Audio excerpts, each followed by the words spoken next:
Linear, quadratic, and exponential models.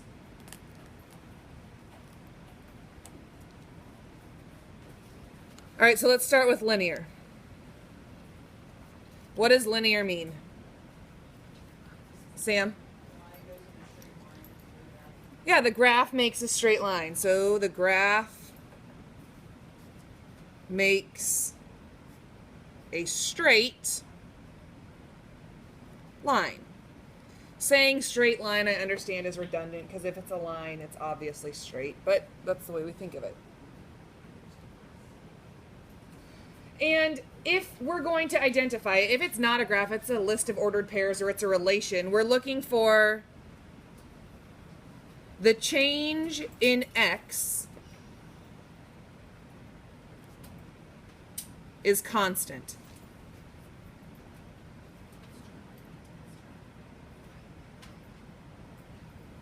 So x changes by the same amount every time. And the change in y is constant. The y changes by the same thing every time. Corbin, will you put that away while we're taking notes, please? I'm going to take it. Right. I'm going to try and keep him Right. Right. Y equals mx plus b. This is the equation version of linear models. So we look, is the graph a straight line? That's if it's a picture. If it's a table, which is what we're mainly going to work for today, is it a change in x is constant? Is the change in y constant?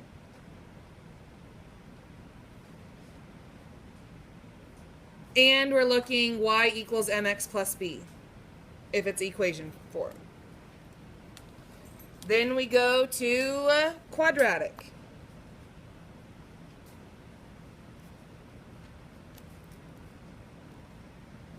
If I have a picture of a quadratic function, if I have a graph, what does it look like? Perfect, it's a parabola. The graph makes a parabola, which is a U, remember.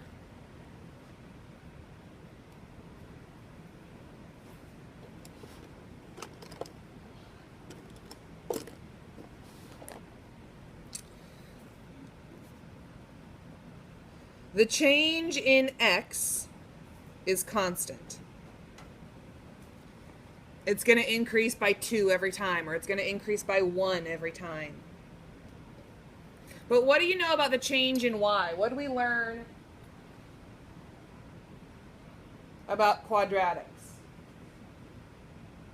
What's different from the change in y in a linear function or model to a quadratic model?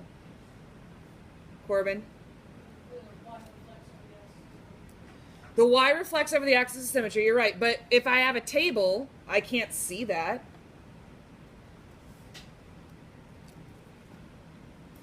The second change in y is constant. Remember, you find the first change and you're like, that's not the same number. You have to find the change between the change. And what's standard form of a quadratic? Do you remember? Y equals ax squared plus bx plus c. We look for that exponent of 2. That's how we know it's a quadratic function.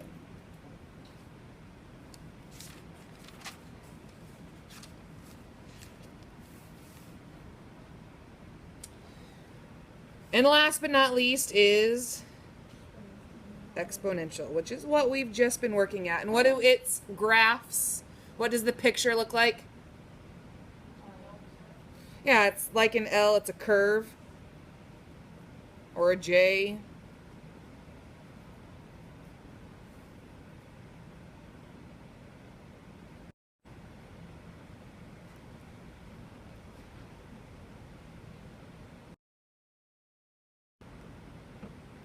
the graph looks like a curve.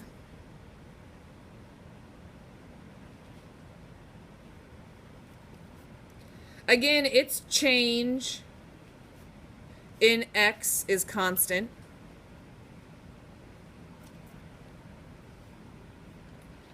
Do you see a pattern with the change in x? Everything we've done, the x value is always a constant change. It always adds by 1. It always adds 2 or subtracts 3. It has the same pattern every time. But the change in y is different for each one. Do you remember the change in y here?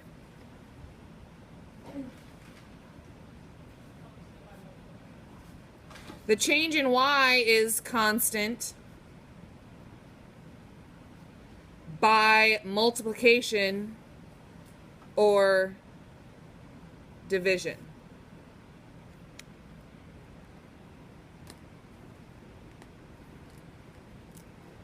And if I have a formula, an equation, I'm looking for y equals a, b, and my exponent is the variable x.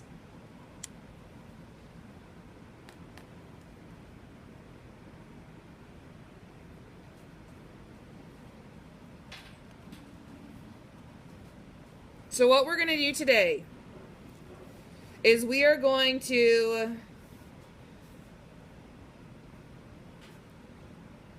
put the ordered pairs in a table.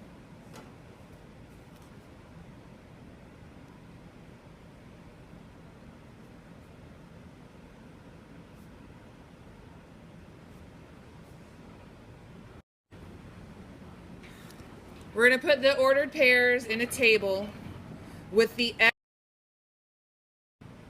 in order least to greatest.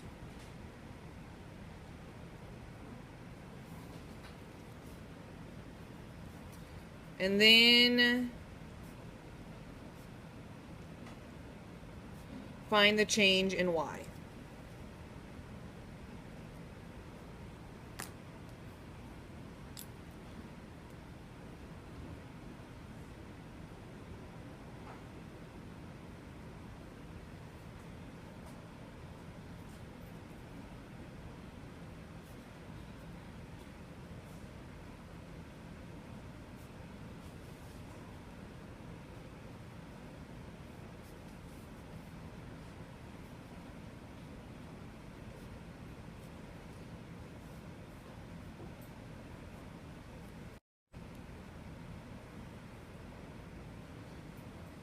Here's our first relation.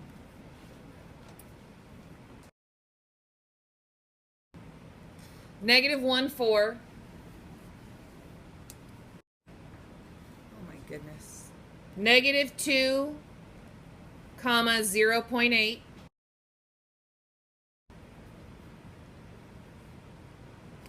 Zero 20, 1 100, -3, 0.16.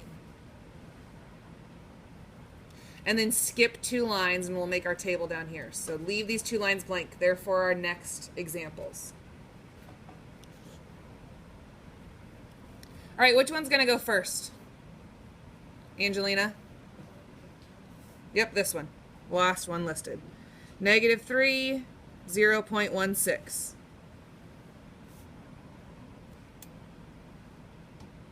What comes next? -2, 0.8.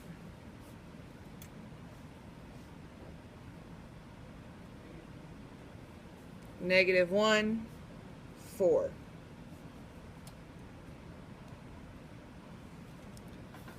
0, 20, and 1, 100.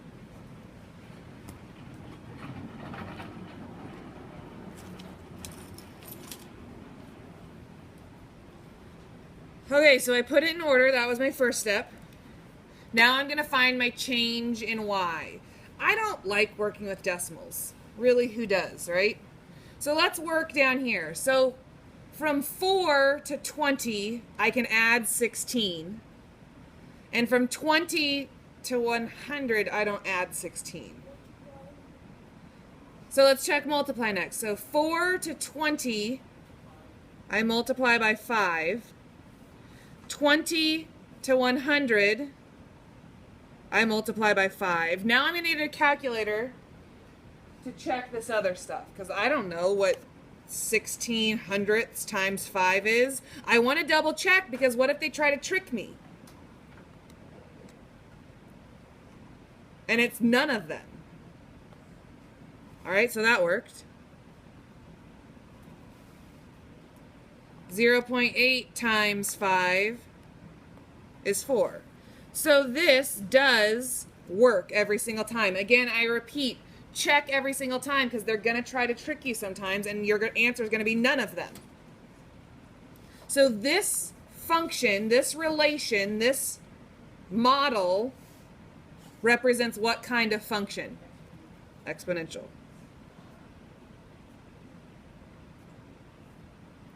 And why is it exponential? Because, yeah, the change in y is constant by multiplying by 5.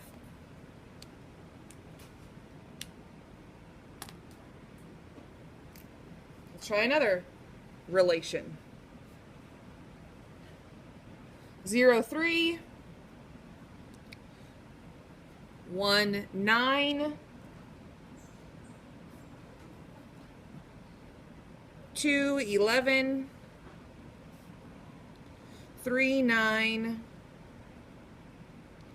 4, 3.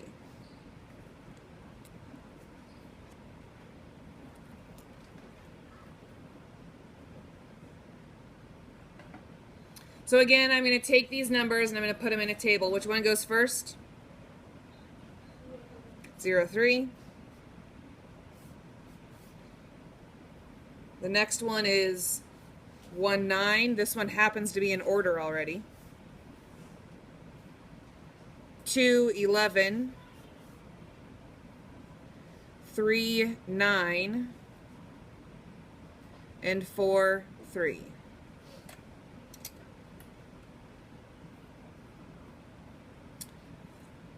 All right, well, 3, let's try multiplying. 3 times 3 is 9. That worked. 9 times 3 is not 11.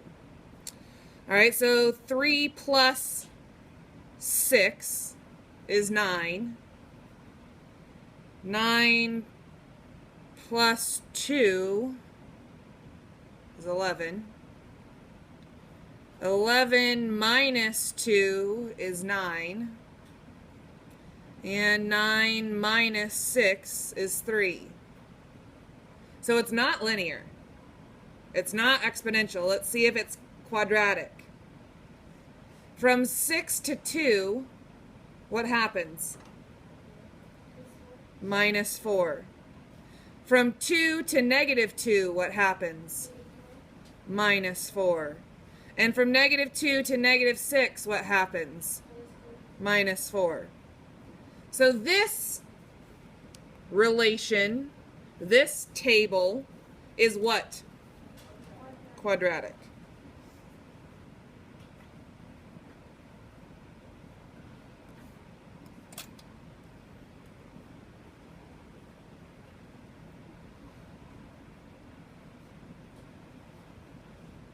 I guess I forgot to do that side.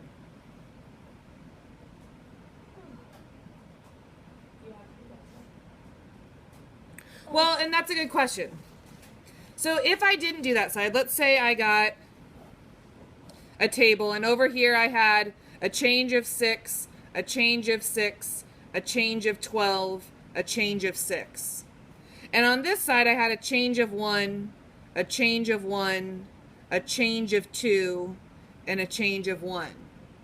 You'd look at this and say, no, that's not a pattern, right?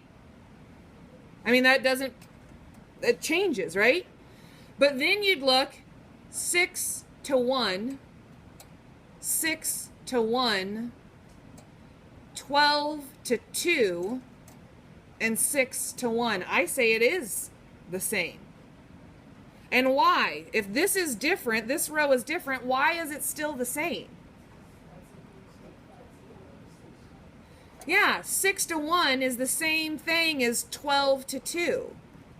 Because if I simplified it, it'd be 6 to 1.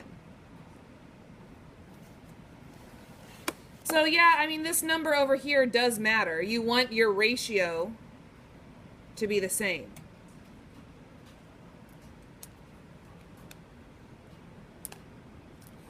Last but not least, 2, -7.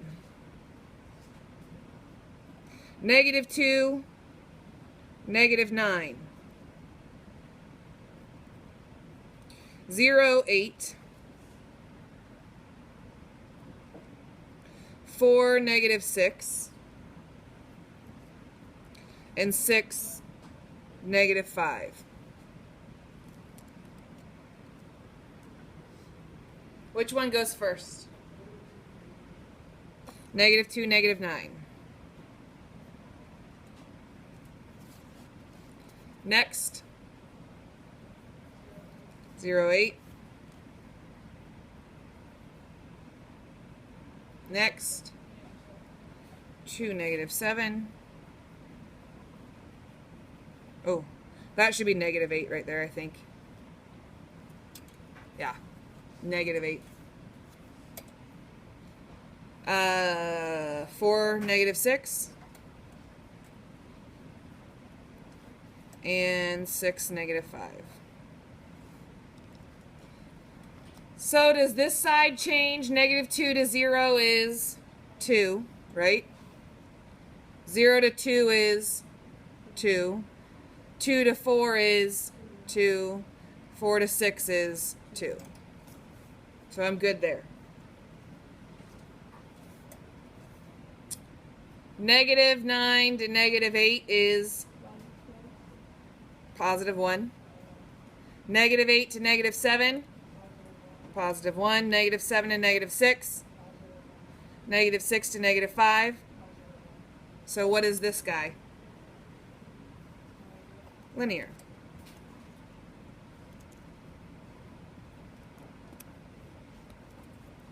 Anybody remember what the slope of this line would be? Change in y over change in x. What is it? 1 over 2. It goes up 1 space over 2 spaces. Up 1 space over 2 spaces. That's it.